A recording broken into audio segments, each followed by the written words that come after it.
Yo, what's up, YouTube? Luke Campbell versus Tommy Coyle. This is a UK, big matchup in the UK. I guess I don't know if everybody in the UK was excited about this fight. I don't know much about Luke Campbell and Tommy Coyle, but I was able to catch the fight.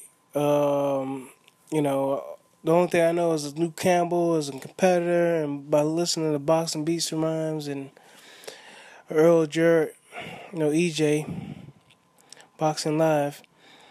They say Tommy Coyle always gets like knocked down, bounces right back, and Luke Campbell's Olympic pedigree, and they were right. They were right, man. It was a great fight, man. It was a great fight. The thing is, what made it a great fight was that Tommy Coyle kept coming forward, even though I don't think his skill set, as far as a front foot heavy fighter, correlated in the ring tonight. Because I never seen him fight before, but I just know there was some animosity between the two. Because, I looked at London and stuff like that. I get some clips every now and then of, I check out some, clips of the British feeds of the, Box Nation, London and stuff like that, right? And so my understanding is that Luke Campbell was dissing Tommy Coyle. He acted as if he didn't know him. He's like, "Oh, I'm not even friends with him. I don't know this dude." And Tommy Coyle's like, "Man, we had bunked together. Like broke bread together. At least hung out a few times. Act like we wasn't. Like he doesn't even know me. So I thought that was a total diss. But yeah, Luke Campbell, kept his composure, kept going to the body, and it's just that, Tommy Coyle, he just didn't have any advantage. He didn't have a reach advantage. He didn't have any, like, power advantage or anything like that. The fact that Luke Campbell was in a southpaw style, that didn't help him out any.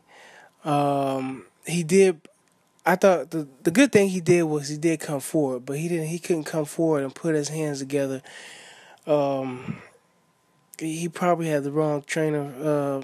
I think he probably had the wrong trainer for the fight. And that's another thing. I don't know why.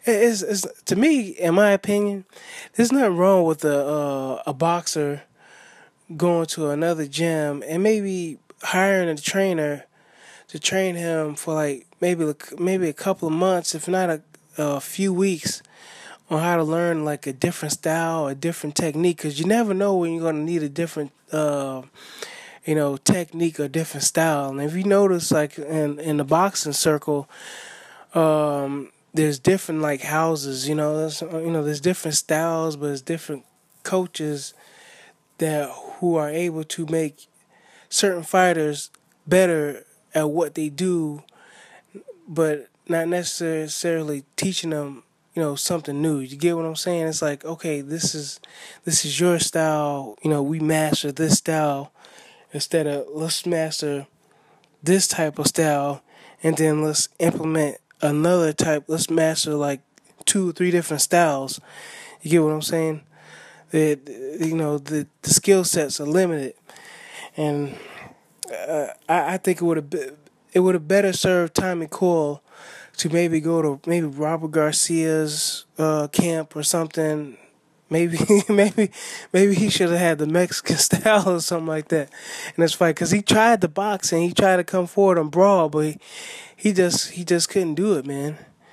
He just couldn't do it. He wouldn't let his hands go at the right time, and I guess he was hoping Luke Campbell was gonna get tired. But Luke Campbell, man, he's a young guy. They both young guys, but yeah, Tommy Coyle, man, he was tough, man. He was tough. I was more impressed with Tommy Coyle, coming forward. I was really impressed with how Luke Campbell, him being a young dude, he kept his composure, and he kept going to the body. He was very consistent and sharp. All right, let me know what y'all think. I'll catch y'all later. Bye.